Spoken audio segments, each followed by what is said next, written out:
She didn't fall, but she was supposed to. The flight attendant's forearm shoved into her chest like a door bar, sharp and intentional, halting her mid-step in the first-class boarding lane at gate A9. "Ma'am," the woman sneered, loud enough for everyone around to hear. "This line's for real priority passengers, unless you think that little costume makes you one." The word costume cut through the terminal noise like a blade. Colonel Nadine Walker said nothing. Not yet. She steadied herself, heels firm on the floor, eyes locked on the younger woman's face. Behind them, business travelers in tailored suits and scarves fell silent. One man raised his phone, but kept it low, filming like a coward behind glass. Nadine didn't blink. The flight attendant leaned in, voice dipped just enough to seem civil to bystanders, but cruel enough for Nadine to catch it clear. "Real soldiers fly coach. You're not fooling anyone, sweetheart." There it was, the line. The one that always shows up when they don't expect someone like her to belong. She glanced down at her dress blues, polished medals, ribbons, oak leaves. Each one earned over 29 years of service. Afghanistan, Iraq, Liberia, places this woman had only seen on the news ticker. Still silent, Nadine stepped out of the line, not in retreat, in strategy. She walked slowly toward a bench near the emergency exit window, sat, opened the flap of her inner coat pocket, pulled out a secure device no civilian would recognize. Her thumbprint blinked green, her voice calm as a sleeping storm. "This is Colonel Nadine Walker. Initiate Tier 1. Authorization code incoming." She looked up at the departure board across the terminal. "Let's see what they do when their system stops recognizing them. Tell us where you're watching from. What would you do if you saw this happen in front of you? Because one call's been made, and nothing about this flight is going where it was supposed to." Colonel Nadine Walker didn't need the uniform to remind her who she was. But this morning, she wore it anyway. Not for show, not for status, but because it still meant something. She'd earned every thread. 25 years in the Army, 15 of those in cyber operations, quiet work, invisible wars. She wasn't the kind of officer who showed up in press briefings or got surprise homecoming videos. Her battlefield was digital, and her victories were the ones that never made headlines because they prevented catastrophe in the first place, like the breach attempt at LAX in 2011. Nadine was the one who rewrote the firewall protocol at 2:14 a.m. from a bunker in Virginia while half the West Coast slept. That night, she stopped a hostile, foreign actor from hijacking the inbound flight routing system. 5 million passengers never knew how close they came to disaster. She'd written part of the backbone code that would later evolve into the CyberGrid Tier 1 platform. The very system now keeping 17 major airports in sync across the country. And yet, no medals for that, no parades, no names in marble. After retirement, Nadine settled quietly in Tacoma, the kind of neighborhood where people waved but never asked too many questions. She liked it that way. Raised a son, buried a husband, Marcus Walker, an Army medic who never came home from the Gulf. Wore her grief like her uniform, pressed, presentable, but never forgotten. And today, she had planned to do one thing: deliver a keynote at the Cyber Defense Infrastructure Summit in DC. A small hall, few cameras, just policy folks and military brass. She wasn't expecting applause, but she was expecting basic human respect. Instead, she got shoved at the gate by someone who didn't even bother to ask her name. That was the part that stuck. Not the shove, not the insult, the assumption that a black woman, standing tall in a military uniform, couldn't possibly belong where she was. They didn't know who they were looking at, but soon they would. Very soon. The silence that followed the shove was louder than the insult itself. Nadine stood there, shoulders squared, breath slow and steady. The boarding area had gone unnaturally still. No one moved. No one helped. To her left, a man in a gray suit lowered his newspaper slightly, then raised it again as if nothing had happened. To her right, A middle-aged woman in pearls clutched her tote tighter and turned her back.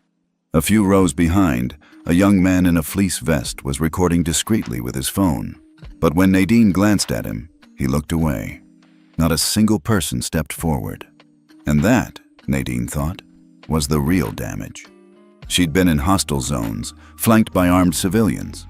She'd stood on tarmacs in foreign countries, the only woman in a circle of generals. But somehow, this silent rejection in her own country, from her own people, cut deeper. Across the terminal, a black TSA officer briefly met her eyes. He didn't say a word, just nodded, slow, deliberate, a nod of knowing. But even he stayed where he was. Farther down the line, a young boy, maybe 9, tugged on his mother's sleeve and whispered something. The woman turned, looked at Nadine, then pulled her son away, muttering, "Don't stare." Nadine watched them disappear around the corner. Her jaw tightened. It wasn't the first time she'd been treated like she didn't belong. But somehow, the older she got, the quieter the disrespect became. Less yelling, more dismissal, fewer fists, more whispers. And the worst of all, the silence of bystanders. She returned to her seat, not because she was done, but because she was calculating, waiting.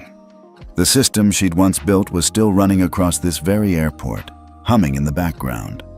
Quiet, efficient, like her.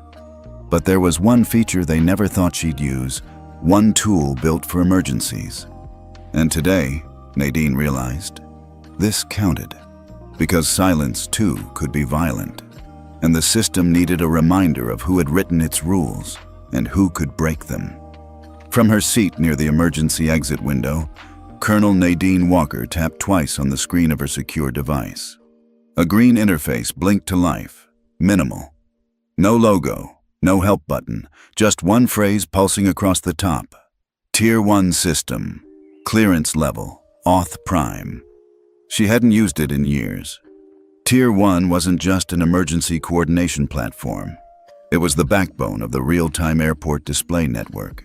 The quiet engine that connected gate data, flight IDs, air traffic sync, and rapid incident escalation. She hadn't just helped design it. She'd authored 2 core subroutines still in use. The program still recognized her voice. Run blackout audit protocol. Scope. Airport gate sync visibility. AUTH code Sierra 9 Whiskey Delta 73. A brief pause, then command received. Audit initializing. Across the terminal, nothing happened. No alarms, no flashing screens. Just a subtle flicker on the gate board. Then, a small sync error blinked beneath 4 flight numbers. Barely noticeable to the untrained eye. But to the right eyes, it was the signal. Back at the Cyber Defense Summit in DC, 3 analysts would already be seeing the alert. Their dashboard was linked to hers. And in that moment, Colonel Nadine Walker wasn't a woman pushed in a boarding line. She was the highest priority node in a federal incident command chain. As she sat silently, the attendant who had shoved her walked by again, not even glancing down. Still in control, she thought. Nadine's lips barely moved. You just flagged your airline for an integrity breach, and you don't even know it. She glanced at her watch. In less than 90 minutes, a closed-door session in Washington would be called. Her name would be at the top of the report, not as a victim, but as the original architect, and now the activator. And when the final authentication hit, 17 airports wouldn't just blink, they'd go dark. The ripple started in Atlanta. At 10:14 a.m., an air traffic coordinator noticed a mismatch between the flight departure board and the FAA routing system. Gate B12 showed one flight as boarding, while the FAA had it listed as delayed due to network sync. Minor discrepancy, at first. Then it spread. Within 6 minutes, Chicago, Midway, Denver International, and JFK all flagged low-level visibility inconsistencies across gates A through D. The screens weren't wrong exactly. They were out of step. That had never happened before. The Tier 1 display grid had one job: real-time accuracy across every linked terminal. And now it was jittering like a bad signal. By 10:26 a.m., two network engineers at the FAA Tech Center in Reston froze mid-coffee when an internal server flagged Blackout Audit Protocol, Active, Auth, COL, Walker. They stared at each other. "That can't be real," one whispered. But it was. And that meant one thing. A Tier 1 emergency ethics audit had been triggered manually, and only 5 people in the country had the authority to do that. Colonel Nadine Walker was one of them. Over in D.C., alerts began hitting inboxes at the Department of Transportation. The Secretary's Chief of Staff didn't wait. She picked up the phone and dialed direct. "Sir, we have a live audit flag on Tier 1, ethics level. It's not a drill. And you'll want to see the name on the trigger." Back in the Seattle airport, Nadine sat calm, one leg crossed over the other. No one around her had any idea. Flight attendants were still making their rounds, calling boarding groups, smiling like the skies were friendly. But the system beneath their feet was no longer theirs. "I built it to protect this country," Nadine whispered to herself. "But today, it's going to protect my dignity." And outside, on the far end of the runway, the first outbound flight received a clearance hold. 1 down, 16 to go. By 10:31 a.m. Eastern Time, every FAA Regional Command Center had received the same silent alert. Tier 1 sync audit triggered. Category: Ethics. Origin: Seagate A9. No red lights, no loud alarms. But every clearance officer who saw it sat up straighter. At the Pentagon, a quiet side channel buzzed awake. The Office of Strategic Cybersecurity opened a Tier 2 escalation thread. One name at the top of the chain made them pause. Walker, N. Full authority. Veteran clearance. Active. Within 2 minutes, the Department of Homeland Security, DOET, and FAA Ethics Compliance received internal pings. Not from a person, from the system itself. This wasn't a threat. It was a mirror, and it was forcing them to look. Meanwhile, at Seattle-Tacoma Airport, life continued as usual. On the surface, gate agents kept smiling. The flight attendant who shoved Nadine had no clue what was unfolding 3 layers beneath her clipboard. She was back at the boarding counter now, leaning in to whisper to a colleague. "She's still here, just sitting like she owns the place." Her coworker laughed. "Bet she called her grandkids or something." They had no idea. Back in D.C., a closed-door huddle had already begun inside the FAA's ethics war room. One official looked up from the dashboard and said, "Wait, is this the Nadine Walker? As in, the Walker algorithm?" Another nodded grimly. "She didn't just write part of Tier 1. She's the reason Tier 1 exists." That was when it clicked. This wasn't someone trying to bring down the system. This was the system calling out its own failure. And in that moment, they knew something big was coming. Because when a woman like Nadine Walker stays silent long enough, the first time she speaks again, it's not with a voice. It's with a signal that shuts down everything. Gate A9 was still boarding Group 4 when the first operational freeze hit. It started with a boarding pass that wouldn't scan. Then another, and another. The gate agent tapped the screen, frowning. "We're showing a sync delay. Network hiccup, maybe." Behind her, the flight attendant who shoved Nadine was leaning against the jet bridge rail, sipping coffee with one arm crossed. She rolled her eyes. It's always tech when they can't admit it's user error. But the agent's face changed. Her screen wasn't just slow, it was freezing, line by line. Terminal sync error, boarding roster mismatch, ethics override signal pending. She blinked. "What the—" Inside the cabin, passengers were beginning to fidget. One man stood up. "Are we leaving or what?" Another murmured. "This airline's always a mess." But the pilot, mid-call with ground control, went pale as a different message came through his headset. "Tier 1 sync lock engaged. Hold position. Do not depart." He looked at his co-pilot. "We just got soft grounded." "What does that mean?" she asked. "It means someone pulled the ethics trigger."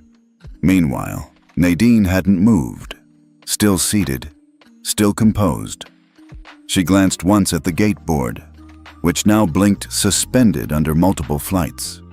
Around her, the same people who ignored her earlier were starting to panic. But Nadine? She opened her small leather case and took out a pen, not to write, but to sign. Because a secure email had just popped up on her private device from the Department of Defense. They'd seen the signal. They'd confirmed the breach. And now, they were invoking her emergency override clause, one she had quietly written into the charter 10 years ago. With a flick of her wrist, she signed the form digitally. "This isn't revenge," she thought. "It's restoration." And with that, click. 17 airports officially went dark. By 11:02 a.m. Eastern, 17 airports, from Seattle to Miami, were fully unsynced. Gate displays froze. Flight tracking systems misaligned. Digital boarding was suspended. Aviation forums lit up. Mass tech failure? Tier 1 is down. Did someone breach the FAA? But inside the FAA, they knew better. This wasn't a glitch.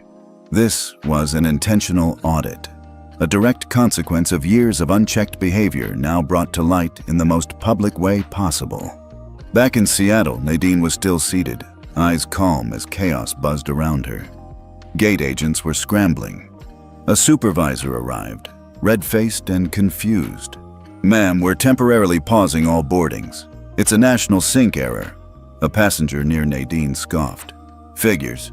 They can't even run a boarding screen." But an older black man 3 rows away looked at her. Not just looked, but saw her. Recognition. Respect. He gave a small nod. He knew. Inside a secure Zoom room in D.C., an emergency session had been convened. Chairs from the DOT, FAA, DOD, and DHS sat in silence as Nadine Walker's name and photo flashed across the screen. One advisor leaned forward. "We're not dealing with a rogue actor. We're dealing with someone we decorated for integrity. And now, she's holding up a mirror." Another added, "And let's be real, this isn't just about a shove. It's about a system that's failed to protect its own, especially women of color, especially veterans." An uncomfortable silence followed. Then the ethics officer finally spoke. "Begin the transparency pull. Every discriminatory incident tied to airline behavior in the last 5 years, expose it." A junior staffer whispered, "Sir, that's over 32,000 records." He didn't blink. "Start with Seattle. Start with Gate A9. And just like that, the audit went public.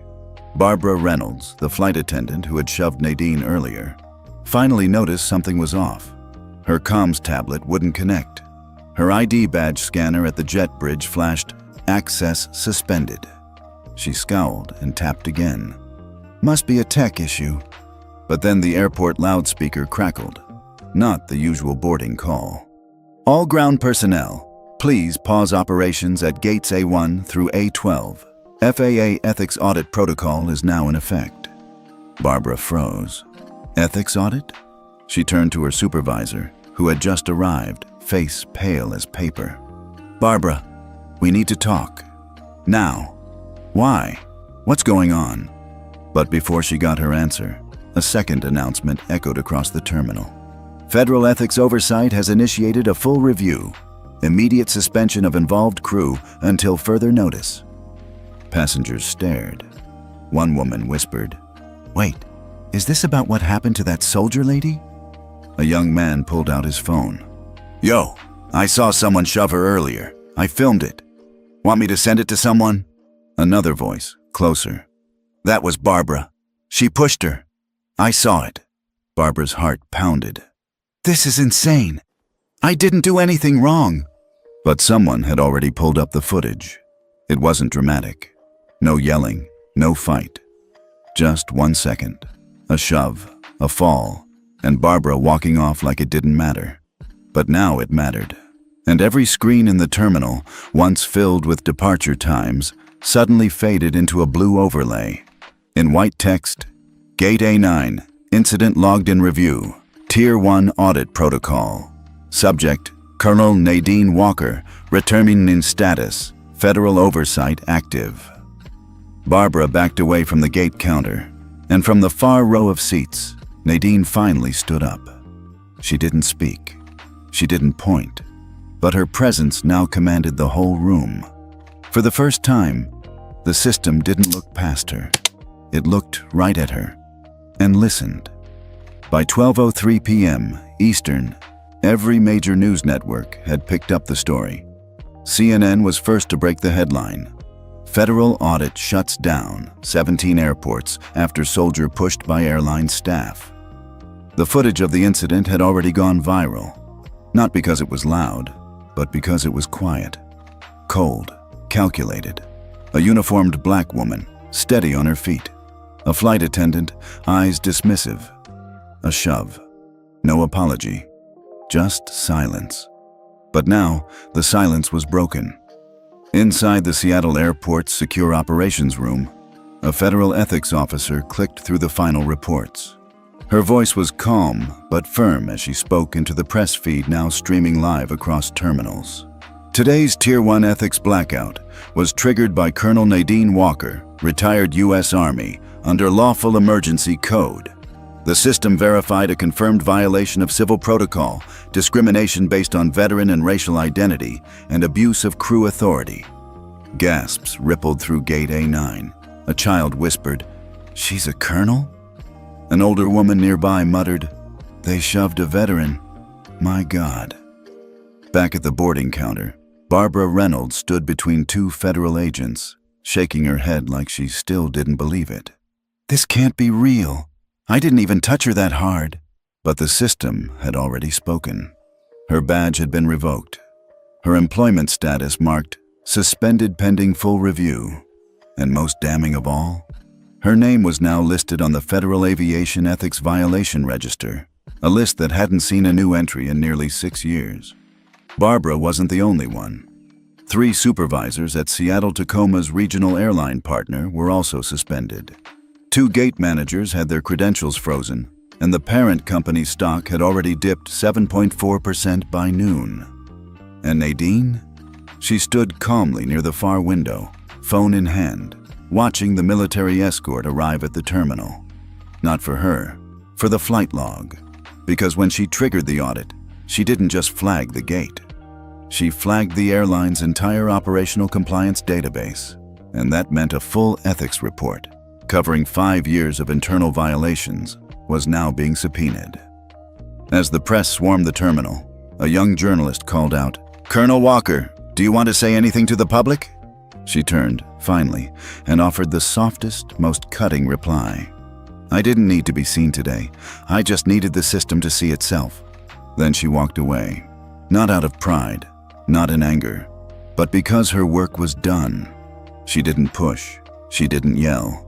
She made a call, and the world answered. It was 3:47 p.m. when the Secretary of Transportation held a live press conference in Washington, D.C. Behind her stood representatives from the FAA, the Department of Defense, and the Office of Civil Liberties. And for the first time in over a decade, the federal podium wasn't used to dodge responsibility. It was used to deliver a public acknowledgement.